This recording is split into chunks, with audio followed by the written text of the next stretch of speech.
I am at the Spokane Community College Transit Center, or station as you would have it. Been here before, and if you look at that hill right there, I think that's where I'm going. Not from here, I'm waiting for another bus. And it's a hot day today, and that's a steep climb, so I might be a really stupid person. But we'll see when I get there whether that's as tough as it looks, and I might also reconsider those plans. It's a Friday, I don't have anything else to do. So I'm just going to wait for this 33 bus. Took a couple buses to get here. It's kind of been a delayed trip, but that's the way things are sometimes. So I got off my bus too late. I'd gone further than I thought, and then I saw there's the pedestrian bridge here, and then I saw it said road closed.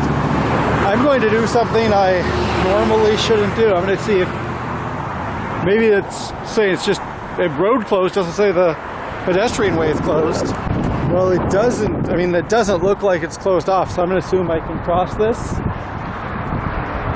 And maybe that's a barrier to stop people coming the other direction, because otherwise I'd have to walk back along that unshaded highway next to these tracks in 92-degree heat.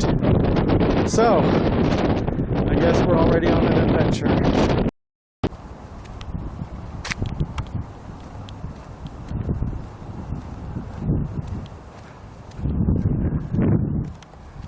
Quite a contrast between these tank farms, this gravelly open ground, and then over here we have a well-tended, well-kept park. And I think I'm going to walk through there. I think that will connect to the roads I want to be on. Might also get some drinking water. I have 2 liters of water with me, but all is open for a drinking fountain. So this is apparently Wild Horse Park, which is a nice little neighborhood park, but apparently does not have drinking fountains. So I'm going to probably dip into my water. It is 92 Fahrenheit right now, which is too hot of a day to be doing what I'm doing. But last weekend I was sick, and August is coming to a close. I want to see something more before the month ends, before fall. So right now I'm walking south down Freya, and this is all what I'm walking because I didn't get off the bus early enough, but not too tough of a walk. And this is a pretty major street here, but there is not a bus that goes along here, strangely enough. This is a less efficient but more fun way to stay cool than being hydrated. And it feels really refreshing to feel, wet water on me, but I know that in, 5 minutes it's going to be gone. But it's a nice break. Anyway, I'm going to turn and continue on to where I'm going. So this road says dead end, but from what I understand, that's dead end for cars, and there is a footpath that continues at the end of this road. And I guess I'm going to find out about that. Well, this does look like an entrance to something. I guess I will find out more. What is an entrance to? Nice. The only thing is I'm not actually stopping here for long. I don't want to disturb the squirrels after all, because I am continuing on this way. And it is often the case with Spokane parks and other Spokane things, we can see how we can transfer straight from green manicured suburban lawns to the side of a volcano. So I believe that this trail here is actually what I'm following, but once again I'm looking this way to see if there's a drinking fountain to top off my water. This is strangely unusual. There's a deer just kind of sitting here. This is the real deer park, I guess. And like when I was in Montana, deer were in everybody's backyard. There was some that would just casually stroll through my backyard. I'm trying to think of how many deer I've seen in Spokane, if any, and any this close. So this might be specific to this area. Yeah, sorry, I hope I'm not disturbing lunchtime. I saw this on the map, but I didn't think to research it before coming here. This is some type of historic building. It says house. I remember the description was some type of house, but I don't know if that is a house as in a home, because that square construction of those big windows and stuff, that does not look like a normal dwelling house. I'm unsure about that, and my mission still is to find some water. I'm gonna walk over this way. If there's none by here, then I'll just go with what I have. I guess I'm heading up this trail, and I will find what I will find, and I will try to stay hydrated. And if it becomes too arduous, I mean, I'm not going to die to get to the top of a 300-foot climb in Spokane. We'll turn around, but so far I'm feeling okay, I guess. So one thing I'm not sure of is this trail that I started following isn't really marked. I'm not sure if it's a trail. I thought that was a trailhead. That's actually a parking lot for a golf course. So I hope I'm not like wandering onto country club property and I'm going to get shot or something. Smithers released the hounds. On the other hand, I was in a public park and I followed a path and there was no sign to stop. So I'm assuming this is a public trail. So this appears to be a trail. Once again, it's 92 Fahrenheit out. I have minimum shade and I'm climbing uphill. This is something to think about before you do. I wish maybe I should have thought about it and done something else today, but I'm doing good for now. Another thing about this trail being unmarked is has lots of like little sub-trails or maybe just ruts. I'm not sure if I'm following the right one, but I'm assuming this one is right. That's more or less what Google Maps said, and hopefully in this case, Google Maps is not what it's going to do to me what it did in Coris. Of course, unlike in Coris, where I was going through tropical rainforest, here I'm going through open ponderosa, and it's pretty easy to walk out if I get lost. And on a good note, we're getting to the point where we're starting to see some views, which is why I came here. And I'm just proceeding up the trail. And a lot of my own difficulty today comes from the heat and kind of, I had a long time getting here and had to walk away before getting here. If you were starting from the parking lot in Minnehaha Park, the park I saw, this would not be at all an arduous climb, especially, you know, on a 70-degree day in September or something. It's only because of the heat that today's a little bit harder. So this says do not enter, which means I shouldn't be here until I see downhill only, that bicycle sticker. And over here, Master Blaster. And then here, private property, make beacon public. So what I can gather from that is that this place is public use. If they did not want people to be here, if this was like sensitive or dangerous properties, there would be gates and signs and lots of gates and signs. So what I'm assuming is it's a public easement for bicycles, and that a lot of this is bicycle trails, which explains the braided trails and this marks here. But that might be something that they could take away access if they were worried. So interesting dynamic there, but it doesn't affect me today. I also haven't seen any bicyclists since I've been on the trail. I saw some in the parking lot, but none here. So I get to enjoy all these views all by myself. So I am veering off course to the left, or maybe veering on course to the left, and this is a bit steeper, but perhaps it will get me closer to the top sooner. I guess I will find out. There's Spokane Valley and Millwood. Don't know exactly what I'm looking at, but I think that's Spokane Valley Millwood area as I continue up the hill. From here, you can see over there, that is the Upriver Dam. And there's the section of the Centennial Trail we walked along, which means that's not Millwood yet, because Millwood is over there. But that is some part of Spokane Valley. And I'm continuing this way. I did make a slight miscalculation or guessed wrong. So this loop is a loop with two different ways to go up. I went over up the southmost loop because I thought that at the end of this loop, that would be the summit. Instead, I have to go this way, and that is the summit there. So I'll probably take the other way back down when I reach there, which is where I'm going.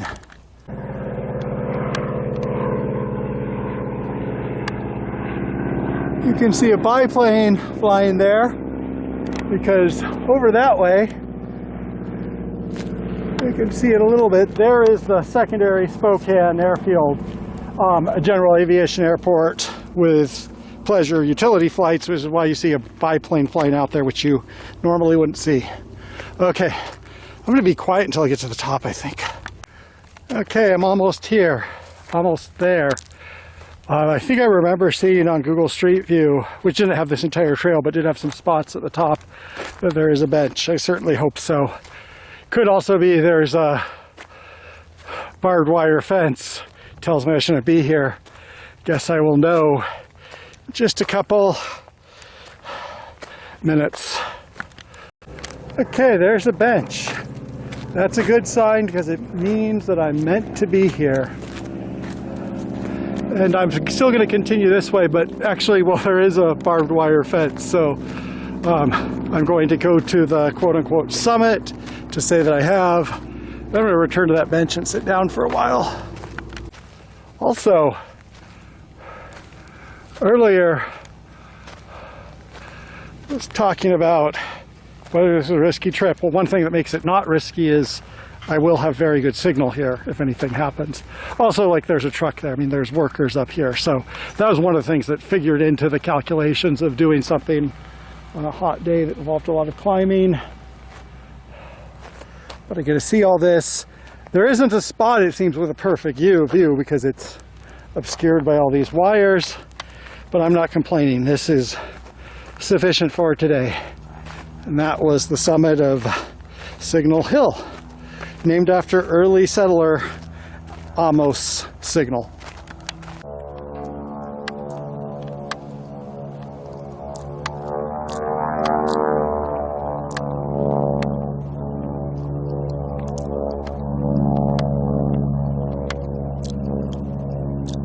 I saw it taking off, but I think I saw mostly its shadow. You can see a biplane fly in.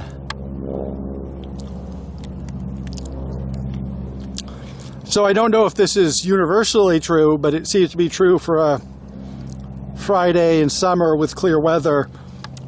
It seems to be a plane taking off every 5 minutes. So if you're into plane spotting, especially for, a lot of these are classic planes, you want to see old models and stuff, this might be a good place to come if you have binoculars and or sharp eyesight. So I've decided to go down the same way I came up. It is a loop and there is another thing to see, which normally I would be curious and would want to follow that. But because it is like after 5 and it took a while to get up here, I don't want to take a trail that might, be longer than it seems. So I'm just going to go down the way I came up because I feel that my mission has been accomplished. So I might see some different stuff going down though, so we'll find out. So one good thing is that since it's August, even though that air temperature is still very hot, the sun's angles are actually getting pretty oblique at this time of year because I'm not getting more sunshine than I would in April. So even though I'm hot, I'm not broiling under the sun, which makes this easier, especially it's, after 5 o'clock. So we're starting to get a lower sun. Makes it a little bit easier to do this. That lower sun and having more trees also means that I have a lot more shade on the way down, which does help. A couple times a little breeze has stirred up, so, shade and breeze really change how a walk feels. So does going downhill. That really helps. So I'd have to say today's walk was a success. And in my mind, there's not a lot of bad trails. This trail is not really optimized for hiking for various reasons. I think a lot of it is people doing downhill mountain biking, including in places people might be able to drive their bicycles up and then just do the downhill portion. Good work if you can get it.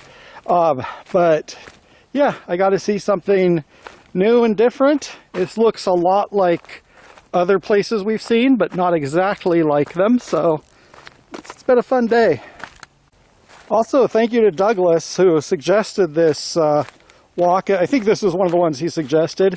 Haven't heard from you for a while, so feel free to say hello. So thank you for telling me about this walk, or this hike, or whatever this qualifies as. The steepness level on this coming down is also not prohibitive. My knees and ankles are feeling mostly okay. So yeah, this hike, I think it's only like 200 feet or something of elevation gain in about a mile or something. So none of it is prohibitive, you know, for the average hiker or even the average person. Main thing is stay hydrated and be aware. So here's some philosophy. You can skip this part, especially since this is probably going to be a 20-minute video about what's basically a neighborhood hike. I've been in Spokane for about 3.5 months, almost 4, I guess. And in a lot of ways, sometimes I wonder, am I hitting the point of diminishing returns? I've seen enough stuff in Spokane that I've probably seen more than a lot of people who've lived here all their lives, you know, all the places I've been, going out every weekend. And sometimes I wonder, am I hitting the point of diminishing returns to show every, you know, dusty trail I can find? And part of it, you know, I'm kind of the opposite of that Kantian bird who imagines flying without air, living without experience. I keep on thinking, well, the next experience, will that be the one that makes everything clear? Will that be the revelation? Will I go to like some scrap of ground at the end of a suburban street and have a life-altering epiphany walking around? And the thing is, I still might. And sometimes that epiphany might not come until months or years afterwards when I'm looking at these rocks. Like, look at this tree. Look at how it's holding on. Now, there's an epiphany. Anyway, so I keep on doing it, and actually, interestingly, Spokane has not been very popular. Videos around here have generally not done as well as like the ones in California, or Oregon, or Washington. Ooh, now there's fighting words in Western Washington. I don't know if that's just how my channel is right now, or if that's something about user interest. I am up to, as I record this, 999 subscribers on YouTube, so doing something right, and the next one might be my 1,000th subscriber watching this video. So I do wonder, I have this vantage point, but what am I learning here? What am I really learning and experiencing here that I haven't known before at the age of 46, when I've been walking down these dusty trails, different little towns and cities across the Pacific Northwest since I was a teenager? Sometimes I don't know, but I keep doing it. Anyway, so that's my little lesson, and yeah, there's the parking lot. So I'm almost where I started. It was a lot shorter on the way down. On the way down, it really did feel like, oh, this is just a hike in a neighborhood park, or a walk in a neighborhood park. Coming up, it was pretty tough, but this is easier. By the way, the mountain bike trails, like this one, don't have just cute little names, they have cute little signs. Remember seeing that with my ex-girlfriend, or my girlfriend at the time, in Ciudad Guzman. There's a story in itself. So this trail, which I thought was just a slight little shortcut down to the park, a little bit more arduous. I would not want to do this on a bicycle. Too old. Well, here we are back at the park. Our journey in the wilderness has concluded. We're back in grassy lawn suburbia. One reason that I did return this way and wanted to return quicker is that even though the bus service goes very late, at a certain point it switches to 30-minute frequencies for a lot of routes. And since I have to take 3 different buses to get back, that could add up to 90 minutes of waiting, just 90 minutes just of waiting, and then more time on the bus. So kind of felt like getting back before the sun gets much lower, which this time of year, I'm going to have to start thinking about that, even as it's still very hot out. And yeah, this is the first time I've really got a chance to go out since Deer Park 2 weeks ago. So I hope you enjoyed it. I enjoyed it. Wasn't the most epic adventure, but when you're up there, it can feel pretty epic. Anyway, thanks for watching, and there will be more later.